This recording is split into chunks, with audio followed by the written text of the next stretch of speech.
مولا علی کی بھی وہ ذات کہ مولا علی نے بھی تلوار سے اسلام کو عام نہیں کیا، اخلاص سے عام کیا۔ میں اس کی مثال پیش کرتا ہوں کہ ایک مرتبہ ایک مشرک آیا مولا علی کے مقابلے میں اور آ کر کہا، اے ابو طالب کے بیٹے، اچھا میدان جنگ ہے، جنگ کا میدان ہے، اور آگے کہہ رہے ہیں ابو طالب کے بیٹے اگر تم سخی ہو تو اپنی تلوار میرے ہاتھ میں دے دو۔ بھائی مانگا اس سے تھا کہ جو کسی آنے والے کی مشکل کو رد نہیں کرتا، مولا نے اپنی تلوار اس مشرک کے ہاتھ میں دے دیا۔ اب اس مشرک کے ہاتھ میں ایک ہاتھ میں اپنی تلوار ہے، ایک ہاتھ میں علی کی تلوار۔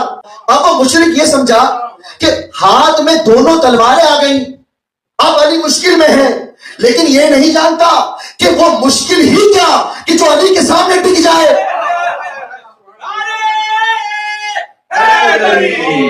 اب جب دونوں تلواریں ہاتھ میں آ گئیں تو سینہ چوڑا کر کے کہتا ہے، علی یہ بتا اب تجھے مجھ سے کون بچائے گا؟ مولا نے کہا وہی بچائے گا جس نے اب تک تجھے مجھ سے بچایا ہے۔ ایک مرتبہ اپنی تلوار کو علی کی قدموں میں رکھا، علی کی تلوار کو علی کے قدموں میں رکھا، اشہد ان لا الہ الا اللہ۔